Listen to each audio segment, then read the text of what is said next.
गोंडा बस्ती वालों, मुहर्रम में पहले दिन से ढोल बजाना शुरू कर देना। अली के दर का कुत्ता कह रहा है फतावा आलमगीरी दिखाना मेरा काम है।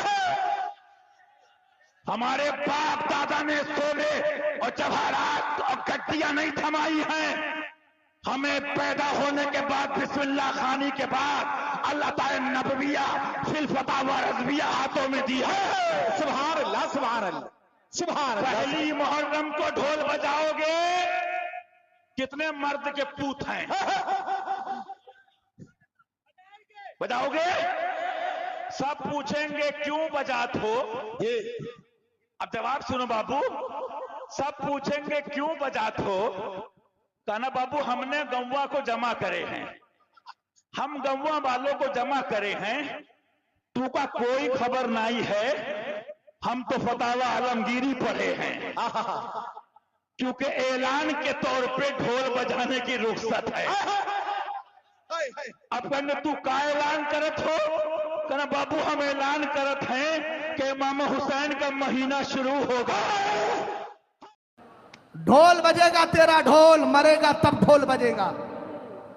ढोल बजवाना, मौत आ जाए तो मौत से पहले वसीयत करके जाना बजाओ ढोल, जब मर जाऊं तो ढोल बजाना। लोग कहें क्यों? कहना कि उनसे कहना कि जब ढोल बजाओ तो पहली बार ढोल बजा के बताना कि अब फला साहब मर गए हैं, अब ढोल से मरने का ऐलान हो रहा है। फिर थोड़ी देर के बाद ढोल बजवाना। बोले अब क्या? बोले अब हजरत को गुस्ल देने के लिए लेकर के जा रहे हैं। फिर ढोल बजवाना, ऐलान है ना, फिर ढोल बजवाना और कहना कि अब, बोले अब क्यों ढोल बज रहा है? बोले अब हजरत की नमाज जनाजा होना है। बोले उसके बाद फिर ढोल बजवाना। बोले अब क्यों? बोले अब हजरत को कब्र में उतारा जाना है।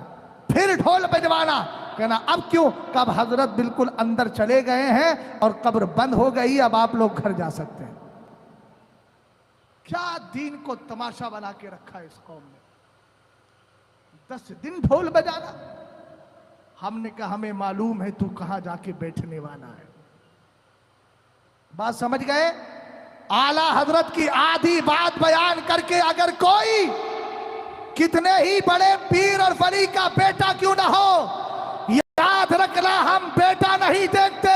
अबे हम तो वो लोग हैं जब मस्जिद नबवी में जाते हैं तो पहले मुसल्ले का इमाम देखते हैं। जब मस्जिद नबवी के अंदर हम जाके जांच पड़ताल कर सकते हैं तो हिंदुस्तान में जांच पड़ताल क्यों नहीं? नारे तकबीर, नारे रिसालत, मसलके आला हजरत। गौर कर रहे हैं? और सुनो, आला हजरत की औलाद में भी हम चेक करते हैं, हर एक को कबूल नहीं करते। आप कहेंगे आला हजरत की औलाद में भी जांच पड़ताल, मैंने कहा हम नहीं कहते, आला हजरत ने ये नहीं कहा मेरा मसलक जो मेरी औलाद से जाहिर है, बल्कि कहा मेरा मसलक जो मेरी किताबों से जाहिर है।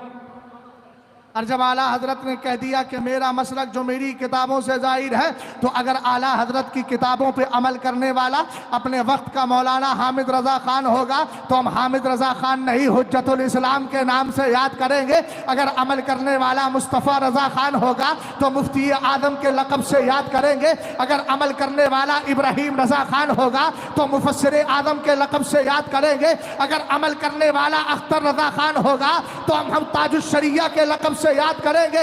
और अगर अमल करने वाला असद रजा खान होगा तो कादिए हिंदुस्तान और कायदे मिल्लत के नाम से याद करेंगे। और अगर आला हजरत के मसलक पर चलने वाला अपने वक्त का जियाउल मुस्तफा होगा तो मुहद्दिस कबीर के नाम से। नारे तकबीर, नारे रिसालत, फैज़ान हुजूर कायदे मिल्लत, फैज़ान हुजूर मुहद्दिस कबीर, नस्ल-ए आला हजरत मुफ्ती शहजाद आलम साहब कबीला। और अगर मसलक पर अमल करने वाला मौलाना हशमत अली लखनवी सुम्मा पीलीभीती होंगे तो हम उनको मौलाना हशमत अली नहीं हुजूर शेर बशे अहले सुन्नत के नाम से याद। और सुनो, अगर अमल करने वाले अपने वक्त के मौलाना मुशाहिद रजा साहब होंगे तो हम उनको मुशाहिद मिल्लत के नाम से याद करेंगे, इसलिए कि हम जानते हैं अपनों को कैसे निकाला जाता है, हमें निकालना भी आता है और अपनों को बचाना भी आता है।